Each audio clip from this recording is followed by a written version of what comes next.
Part 1. The Thief That Lives Inside Your Mind. Right now, as you're watching this, there's a thief operating inside your mind, and you probably invited them in. I know that sounds dramatic, but stay with me here, because what I'm about to share with you will completely change how you think about happiness, joy, and who's really in control of your emotional life. You see, we've all been sold this massive lie that other people steal our joy. Your boss ruins your day. Your partner kills your mood. Social media destroys your peace. The news steals your optimism. But here's the thing that's going to blow your mind. None of that is actually true. Carl Jung, one of the most brilliant minds in psychology, spent decades studying human consciousness, and he discovered something that most people never realize. External circumstances don't steal your joy. You give it away. You hand it over. You literally open the door and invite the thief inside. Think about it for a second.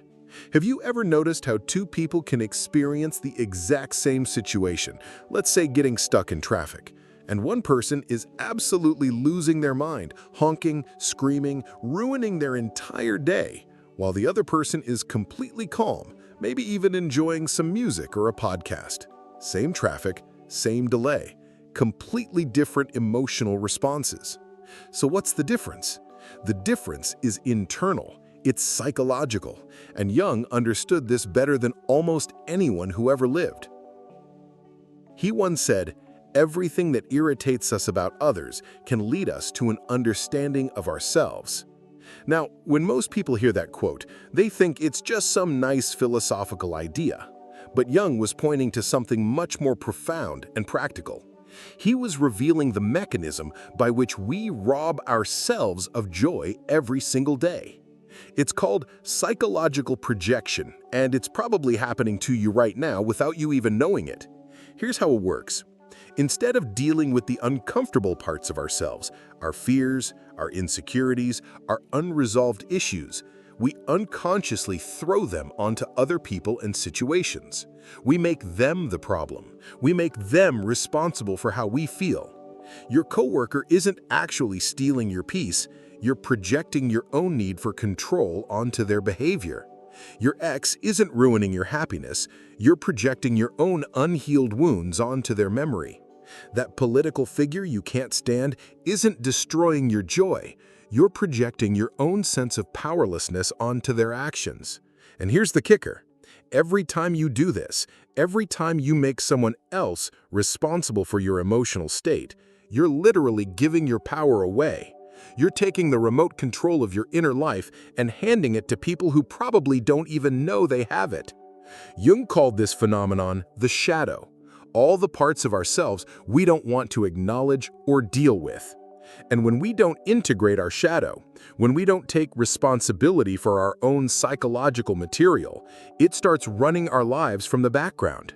It becomes that thief in your mind, constantly stealing your joy and blaming everyone else for the theft. But here's what's really disturbing. This mental thief has an accomplice you'd never suspect, and we'll expose this shocking partnership later in this video. Trust me, when you understand who this accomplice is, everything about your emotional struggles will suddenly make sense.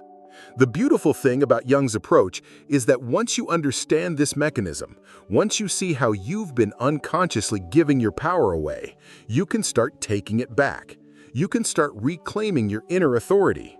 You can start protecting your joy like the precious resource it actually is. And that's exactly what we're going to do together in this video. By the end of this video, you'll have the psychological tools Jung himself used to protect his joy. You'll understand how to identify when you're projecting, how to reclaim your emotional sovereignty, and how to build what Jung called an unshakable inner foundation. Because here's the truth that Jung discovered and that I want you to really understand. Your joy isn't dependent on other people's behavior. Your peace isn't at the mercy of external circumstances. Your happiness isn't controlled by the news cycle, or social media, or your family, or your job, or anything outside of you. The only person who can steal your joy is you, and the only person who can protect it is also you. Part 2. Why your shadow holds the key to unshakable joy. Jung discovered something that will completely change how you see difficult people. They're actually your greatest teachers. Remember that accomplice I mentioned earlier, the one working with that mental thief to steal your joy? Well, here's the shocking truth. It's your own shadow. And before you think this is getting too mystical or weird, let me explain exactly what Jung meant by this, because understanding your shadow might be the most practical thing you ever learn about protecting your happiness. Your shadow isn't some dark, evil force. It's simply all the parts of yourself that you've rejected, denied, or pushed away because they didn't fit the image you wanted to have of yourself. Maybe you pride yourself on being patient, so you've shoved all your impatience into the shadow. Maybe you see yourself as generous, so your selfishness lives in the shadow. Maybe you think of yourself as rational, so all your emotional chaos gets buried there. Here's what's brilliant about Jung's insight. These rejected parts don't just disappear, they don't evaporate into thin air. Instead, they start showing up everywhere around you, in other people. That incredibly impatient person who drives you absolutely crazy, they're probably carrying your disowned impatience. That selfish coworker who makes your blood boil, they might be reflecting your own rejected selfishness back at you. Jung put it perfectly when he said, "One does not become enlightened by imagining figures of light, but by making the darkness conscious." Most people spend their entire lives trying to be good, positive, and light, while completely ignoring the parts of themselves they've thrown into the shadow. But Jung understood that real joy, unshakable joy, comes from integrating all of who you are, not just the pretty parts. Let me give you a real example of how this shadow projection steals your joy every single day. Let's say you've always prided yourself on being responsible and hardworking. You've built your entire identity around being the reliable one, the one who always follows through. But deep down, there's a part of you that's tired, that wants to be spontaneous, that sometimes just wants to say, screw it, and not care about responsibilities. Since this doesn't fit your self-image, you push it into the shadow. But then what happens? You start getting incredibly irritated by people who seem carefree and spontaneous. That friend who cancels plans last minute drives you insane. That coworker who seems to coast through life while you're working overtime makes you furious. Your partner's laid-back attitude about household chores ruins your entire evening. You think these people are stealing your joy, but actually they're just mirrors reflecting back the parts of yourself that you've disowned. Every time you get triggered by someone, every time someone ruins your mood, you're actually seeing your own shadow material projected onto them. And every time this happens, you're giving away your power instead of reclaiming the lost parts of yourself.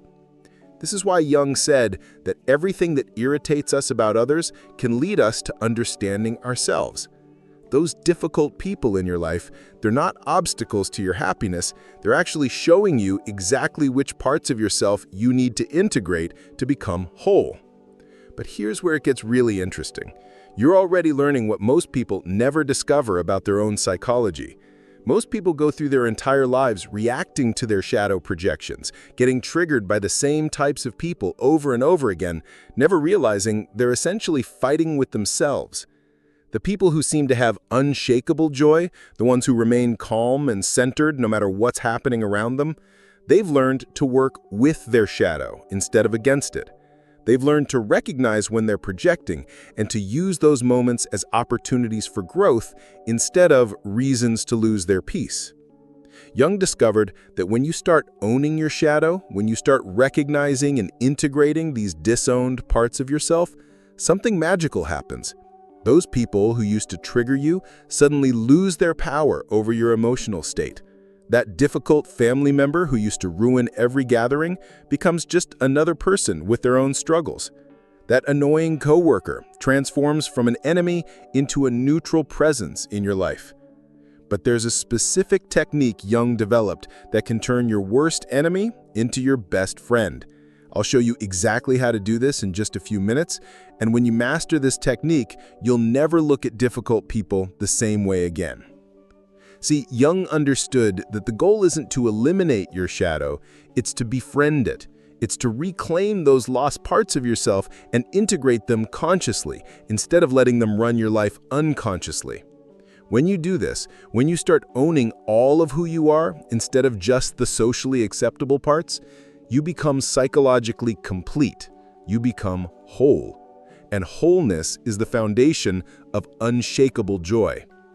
This is what Jung called the individuation process, becoming who you actually are instead of who you think you should be. And it all starts with understanding that your shadow isn't your enemy. It's the key to your freedom. Part 3. The ancient secret Jung found in every culture. Every ancient culture knew something about human nature that modern psychology forgot until Jung rediscovered it.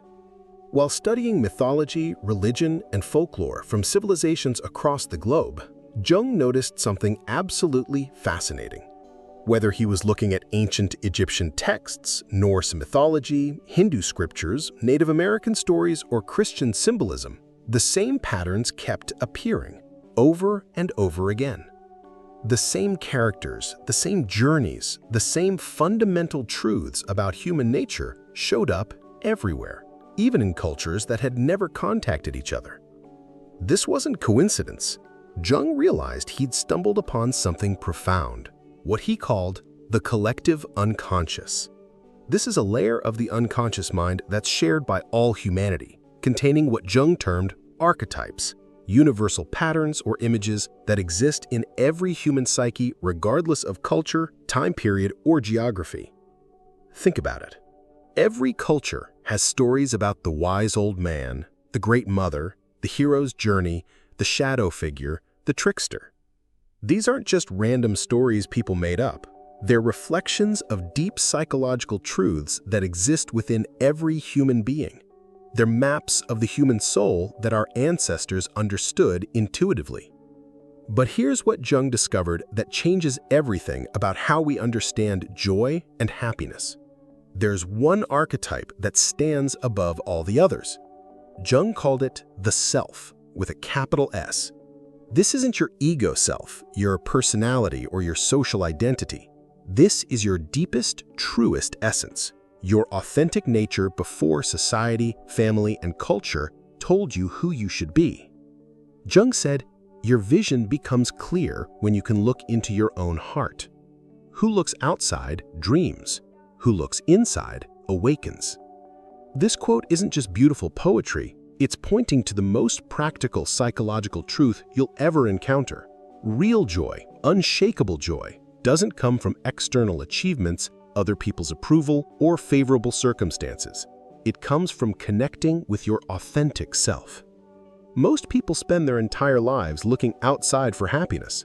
They dream that the next promotion will make them happy. They dream that the right relationship will complete them. They dream that more money, a bigger house, social media likes, or their family's approval will finally give them the joy they're seeking.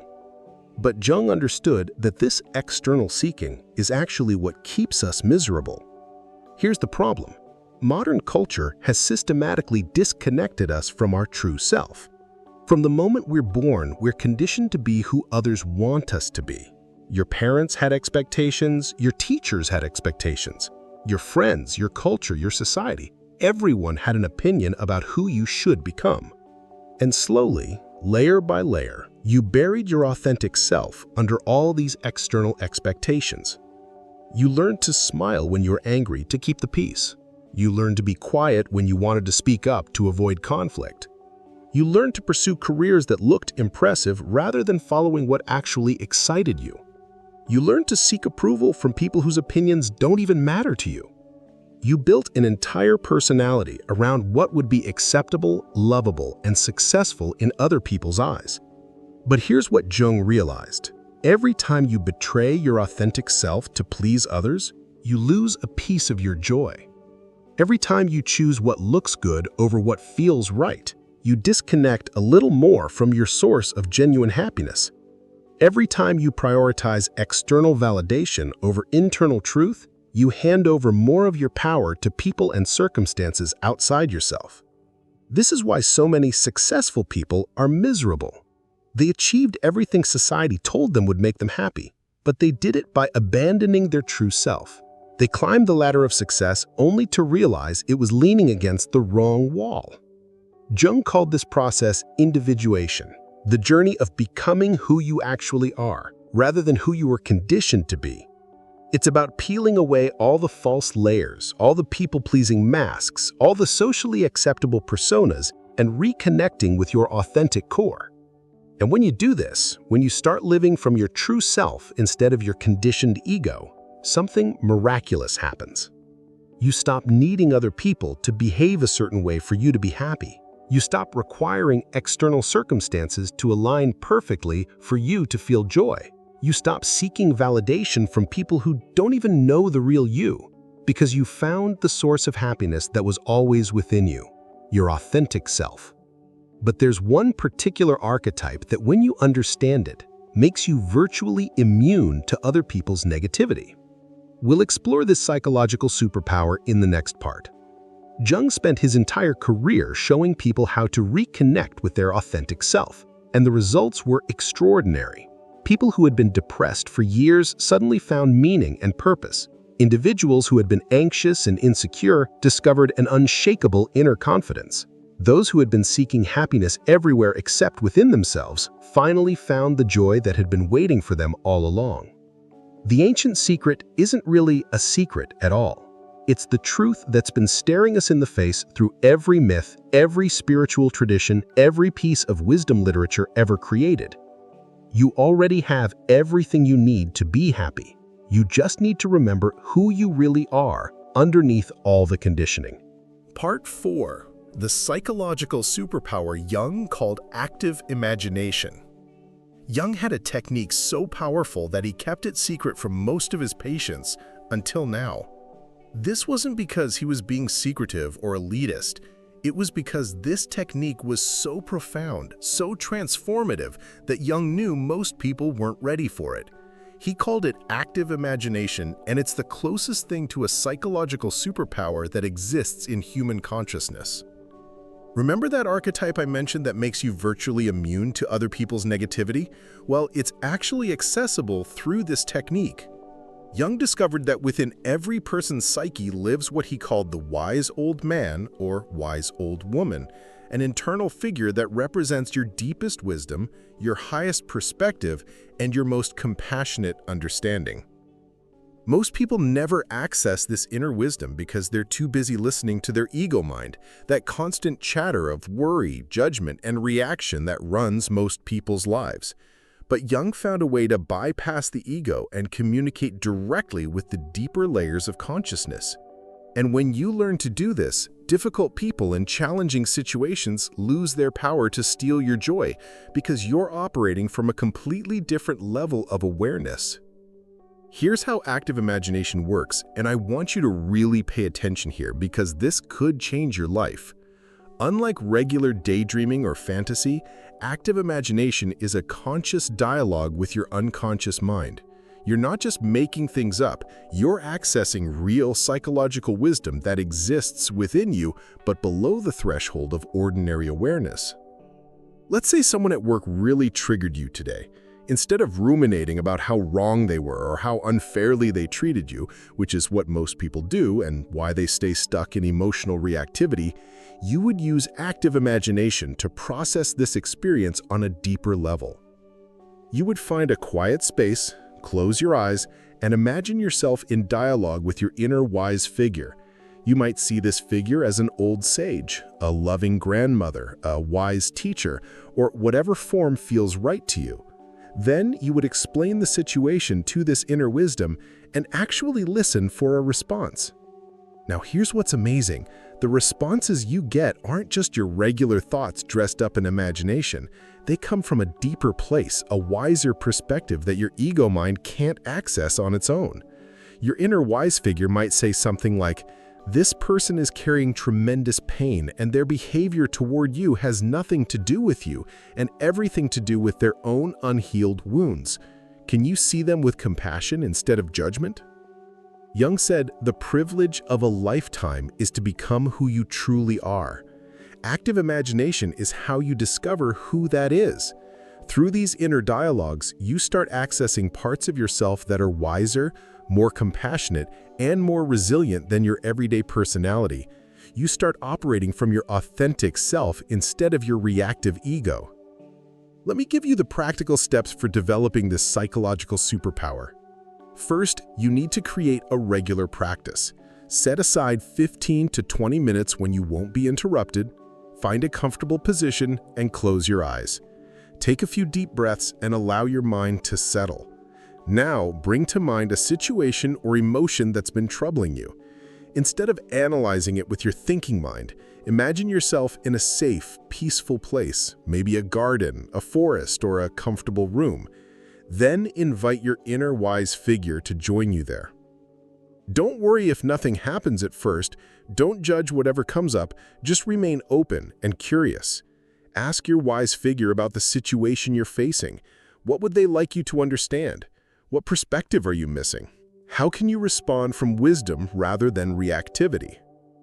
The key is to listen without forcing. Let the dialogue unfold naturally.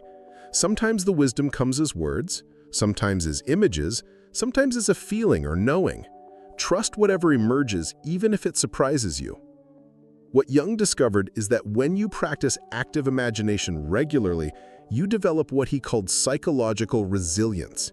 Instead of being at the mercy of your immediate emotional reactions, you have access to a deeper resource within yourself. You can step back from triggering situations and access a wiser perspective. This is why some people seem unshakable. They're not suppressing their emotions or pretending everything is fine. They've learned to process their experiences through this deeper level of consciousness. They've developed an internal relationship with their own wisdom that gives them stability and perspective that external circumstances can't touch. But here's where it gets really interesting. Jung discovered that when you master this technique, reality starts cooperating with you in mysterious ways. Meaningful coincidences start happening. The right people show up at the right time. Solutions to problems appear seemingly out of nowhere. This phenomenon has a name, and it's coming up next. Jung understood that active imagination isn't just a therapeutic technique, it's a way of living. When you're connected to your inner wisdom, when you're operating from your authentic self rather than your conditioned personality, you start attracting experiences that support your highest good. You stop fighting against life and start flowing with it. This is the psychological superpower Jung discovered, the ability to access your own deepest wisdom in any situation, to respond from your authentic self rather than your reactive ego, and to maintain your inner peace regardless of external circumstances. Part 5. When the God conspires in your favor. Jung documented thousands of cases where people's inner work mysteriously aligned with outer events, and science still can't explain it. Picture this. You're struggling with a major life decision, feeling completely lost about which direction to take. You've been doing your inner work, practicing active imagination, connecting with your authentic self. Then suddenly, you bump into an old friend at a coffee shop who mentions exactly the opportunity you'd been dreaming about. Or you open a book to a random page and find the exact insight you needed.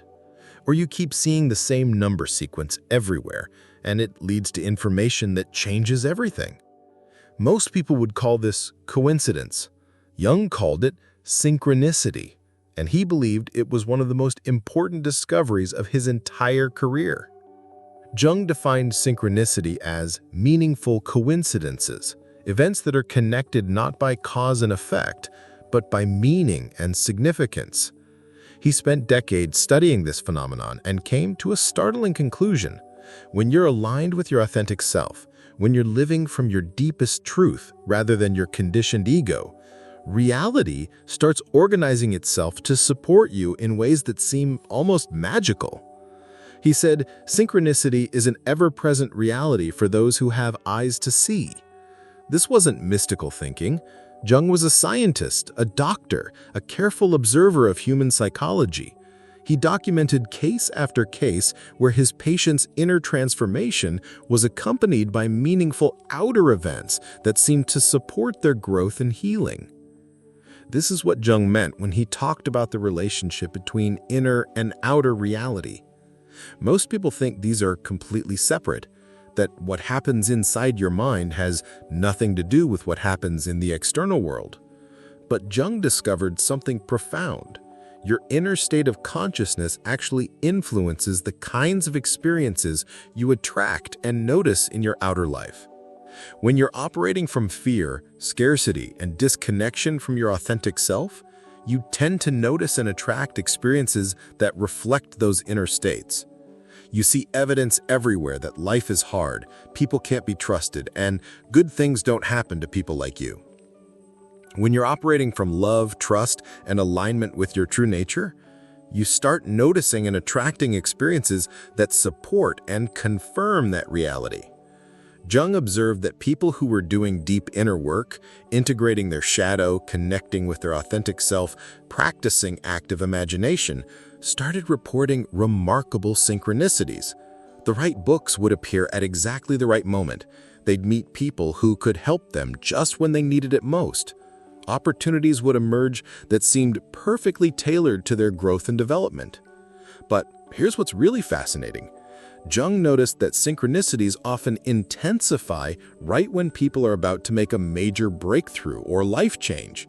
It's as if the God is offering confirmation and support for the inner transformation that's taking place. The outer world starts reflecting the inner shift. I've seen this pattern over and over again. A woman decides to leave an abusive relationship and suddenly finds the perfect apartment she can afford. A man chooses to pursue his artistic passion and unexpectedly inherits money from a distant relative. Someone commits to healing their relationship with their father and randomly encounters a book that gives them exactly the tools they need for their growth. Now, I'm not saying that inner work magically solves all your problems or that you can just think your way to a perfect life. Jung wasn't promoting magical thinking. He was pointing to something much more subtle and profound about the interconnected nature of consciousness and reality. When you're aligned with your authentic self, you make different choices, you notice different opportunities, you respond to situations from wisdom rather than fear. You trust your intuition more, you're more open to possibilities, you're less attached to controlling outcomes, and more willing to flow with what emerges. All of these changes in your inner state naturally lead to different outer experiences. Jung also noticed that synchronicities often carry guidance. They point you toward your next step, confirm you're on the right path, or provide exactly the resource or information you need for your growth. It's as if your authentic self is communicating with you through the language of meaningful coincidences. But here's where Jung's insight gets really practical. He discovered that you can actually cultivate synchronicity by developing what he called a symbolic attitude. Instead of dismissing unusual coincidences or meaningful connections, you start paying attention to them. You ask yourself, what might this experience be trying to tell me? What guidance might be embedded in this situation? But there's a dark side to this that Jung warned about. When you're out of alignment, the God seems to work against you. You keep attracting the same painful patterns, the same toxic relationships, the same frustrating obstacles. The solution involves facing something most people spend their whole lives avoiding. And it's the key to understanding why some people seem blessed with good fortune, while others feel cursed with constant struggle. Jung understood that synchronicity isn't just a fascinating psychological phenomenon. It's evidence of a deeper truth about human consciousness and our relationship with reality. When you're living authentically, when you're connected to your true self, when you're doing the inner work of integration and growth, life starts supporting you in ways that feel miraculous but are actually the natural result of psychological alignment. Part 6. The Price of Unconscious Living. Jung observed that people who refuse to face themselves pay a terrible price, and they usually don't even realize they're paying it. Remember when I mentioned that when you're out of alignment, the universe seems to work against you? Well, Jung spent decades documenting exactly what happens to people who live unconsciously, who refuse to do their inner work, who keep projecting their shadow onto others instead of taking responsibility for their own psychological material. And what he discovered is both heartbreaking and illuminating. These people get trapped in what Jung called the eternal return, the same painful patterns repeating over and over again throughout their lives. They keep attracting the same type of toxic relationships. They keep finding themselves in the same frustrating work situations. They keep having the same conflicts with different people. They keep making the same self-sabotaging choices and wondering why life is so hard. But here's what's tragic. They genuinely believe they're victims of circumstances. They think they just have bad luck with relationships. They assume they keep getting terrible bosses by coincidence. They're convinced that other people are the problem, that life is unfair, that they're somehow cursed with misfortune. Jung put it perfectly when he said, "Until you make the unconscious conscious, it will direct your life and you will call it fate." This is one of his most profound insights into human psychology. When you're living unconsciously, when you're not aware of your shadow projections, your unhealed wounds, your unconscious patterns, these hidden forces are actually running your life from behind the scenes. But since you can't see them, you experience their effects as fate, as bad luck, as other people's fault. This is the projection-reaction cycle that steals joy from millions of people every single day. Your unconscious wounds create projections onto other people. Those projections create emotional reactions. Those reactions create behaviors that often manifest the very thing you're afraid of. Then you blame the other person for making you feel a certain way, never realizing that you're trapped in an unconscious pattern that you're actually creating yourself. Jung observed this cycle in patient after patient. The man who keeps getting fired from jobs because he has an unconscious authority problem stemming from his relationship with his domineering father. The woman who keeps attracting friends who take advantage of her because she has an unconscious belief that she needs to give everything away to be loved. The person who keeps getting into financial trouble because they have an unconscious relationship with scarcity and self-worth. What's particularly insidious about unconscious living is that it creates a victim mentality that becomes addictive. When you're always blaming external circumstances for your unhappiness, you never have to take responsibility for changing anything. You get to be right about how unfair life is. You get sympathy from others. You get to avoid the challenging work of looking at yourself honestly and making real changes. But the price of this victim mentality is enormous. You give away all your power. You become dependent on other people's behavior for your emotional well-being. You live in a constant state of reactivity, never knowing when someone or something is going to ruin your day. You lose touch with your authentic self because you're so busy reacting to everyone else. Jung observed that people who live unconsciously often develop what he called psychological inflation. They become convinced that they're special victims, that they have suffered more than anyone else, that life has been particularly unfair to them. This inflation actually prevents them from seeing their own role in their suffering, which keeps them trapped in the very patterns they complain about. Fortunately, Jung discovered there's a specific moment in everyone's life when they can break free from these patterns forever. Recognizing this moment is crucial, and we'll identify it shortly. Because once you understand what to look for, you'll never miss your opportunity for psychological freedom again. The people who seem to have unshakable joy, who remain centered no matter what's happening around them, who attract positive experiences and supportive relationships, they've all faced this moment and made the choice to become conscious. They've paid the price of awareness rather than the price of unconsciousness, and that choice makes all the difference. Part 7.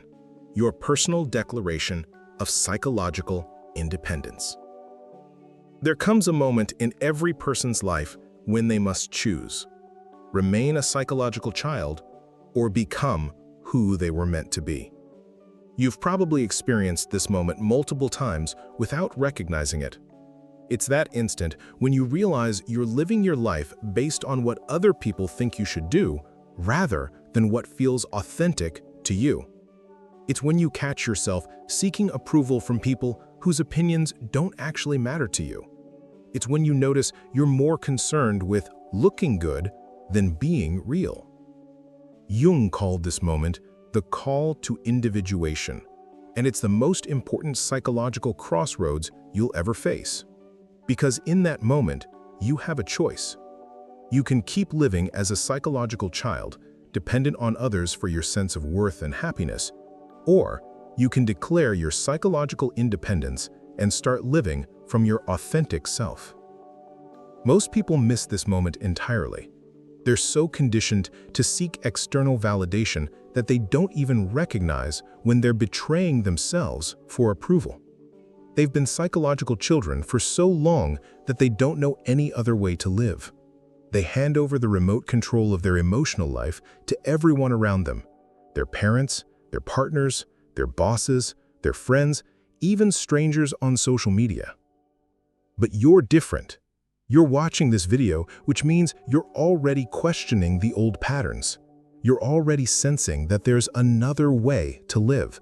You're already hearing the call to psychological independence, even if you haven't fully answered it yet. Here's what Jung understood that most people never realize. Psychological independence isn't about not caring what anyone thinks. It's about caring more about what your authentic self thinks than what your conditioned ego thinks other people want you to think. It's about developing such a strong connection to your own inner truth that external opinions become just information rather than instructions for how to live. Jung said, "The most terrifying thing is to accept oneself completely." And he was right. It is terrifying. But here's what Jung discovered. This terror is actually the doorway to freedom. On the other side of that fear is a life of unshakable joy. Because when you're no longer dependent on external validation, no one can steal your happiness. When you're living from your authentic self rather than your people-pleasing persona, you stop betraying yourself for approval. Let me give you the practical steps for declaring your psychological independence. First, you need to identify where you're still living as a psychological child. Ask yourself, where am I still seeking approval? Where am I making decisions based on what others will think rather than what feels right to me? Where am I betraying my authentic self to keep the peace or look good? Be honest about this. Most people are seeking approval in ways they don't even recognize. You might be choosing careers that look impressive rather than following what excites you. You might be staying in relationships that drain you because you're afraid of being alone. You might be agreeing with opinions you don't actually hold to avoid conflict. You might be posting on social media for likes rather than authentic expression. Second, you need to start making decisions from your authentic self rather than your conditioned ego. Before making any significant choice, pause and ask, what would I do if I weren't afraid of what others might think? What choice honors my deepest truth rather than my need for approval? What decision comes from love rather than fear? This isn't about becoming selfish or inconsiderate. Your authentic self is actually more loving and wise than your ego. But it's love that comes from wholeness rather than neediness. Wisdom that comes from inner knowing rather than external programming. Third, you need to develop what Jung called the courage of your own convictions. This means being willing to stand by your authentic choices even when others don't understand or approve. It means being willing to disappoint people rather than disappoint yourself.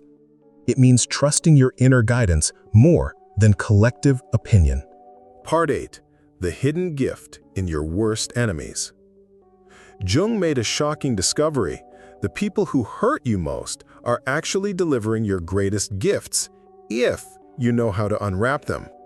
I know that sounds absolutely insane. When someone betrays you, manipulates you, or treats you cruelly, the last thing you want to hear is that they're giving you a gift.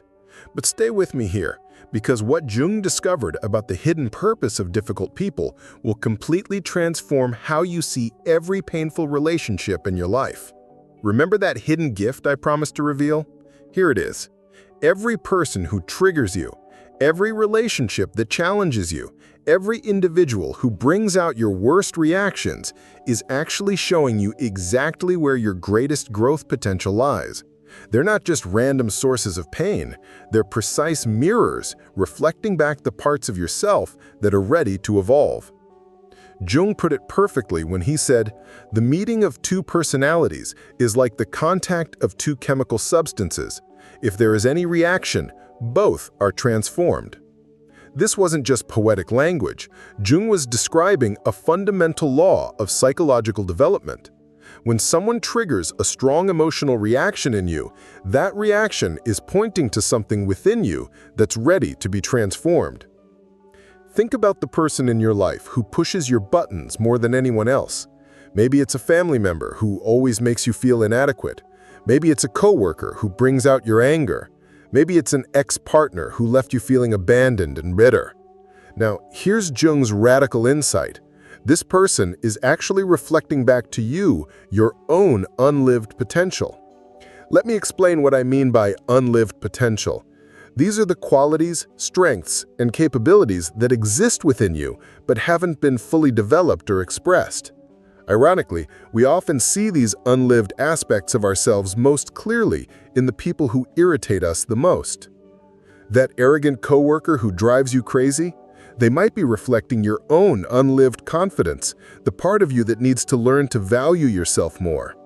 That manipulative family member who makes you furious, they could be showing you your own unlived power, your need to develop better boundaries and stand up for yourself. That ex-partner who seemed so selfish, they might have been mirroring your own unlived self-care, your need to put your own needs first sometimes, instead of always sacrificing for others. This is what Jung called the alchemical transformation, turning the lead of painful experiences into the gold of wisdom and growth. Every difficult person in your life is actually a teacher in disguise, showing you exactly what you need to develop within yourself to become whole. But here's where it gets really profound. Jung discovered that we don't just randomly encounter difficult people. We unconsciously attract people who carry the exact medicine we need for our psychological development. Your unconscious mind is constantly working to heal and integrate the parts of yourself that have been rejected, suppressed, or underdeveloped. And it uses other people as catalysts for this growth process. That person who abandoned you, they forced you to develop your own self-reliance and inner strength. That boss who was never satisfied with your work, they pushed you to develop your own internal standards of excellence. That friend who betrayed your trust, they taught you to trust your own intuition about people and situations. Now, I'm not saying you should be grateful for abuse or stay in toxic relationships. Jung wasn't promoting masochism or victim mentality. What he was pointing to is much more subtle and empowering. Once you extract the psychological gift from a difficult relationship, you no longer need that person to keep delivering the same lesson. You've learned what you needed to learn, developed what you needed to develop, and integrated what you needed to integrate. Let me give you a practical exercise for unwrapping these hidden gifts. Think of someone who's caused you significant pain or frustration. Instead of focusing on what they did wrong, ask yourself these questions. What quality do they have that I judge but might secretly need more of in my own life? What boundary did their behavior teach me I need to set? What strength did I have to develop because of this experience? What part of myself did I discover through this challenge? But here's what's truly remarkable. When you start seeing difficult people as teachers rather than enemies, when you start extracting the gifts from painful experiences instead of just resenting them, you stop attracting the same types of toxic relationships. You've learned the lesson, so you no longer need the teacher. The person who used to trigger you becomes just another human being with their own struggles and wounds. The situation that used to steal your joy becomes neutral because you're no longer projecting your unhealed material onto it. You've reclaimed your power and integrated your shadow, so external circumstances lose their ability to throw you off center. This brings us to Jung's ultimate discovery. a psychological state so powerful that once you achieve it, external circumstances lose their power over you completely. It's the crown jewel of psychological development, and it's what every ancient wisdom tradition has pointed toward, but few people ever actually attain. Jung understood that gratitude isn't just a nice spiritual practice, it's the natural byproduct of consciousness. When you can see how every experience, even the painful ones, contributed to your growth and awakening, gratitude becomes inevitable. You're not forcing yourself to be thankful for bad experiences. You're genuinely appreciating how they served your highest development. This is the ultimate protection for your joy. When you can find the gift in every experience, when you can see the teacher in every difficult person, when you can extract wisdom from every challenge, then nothing can truly harm you psychologically. Everything becomes grist for the mill of your growth and awakening. Your worst enemies aren't obstacles to your happiness. They're messengers delivering exactly what you need to become who you're meant to be. The question is, are you ready to unwrap their gifts?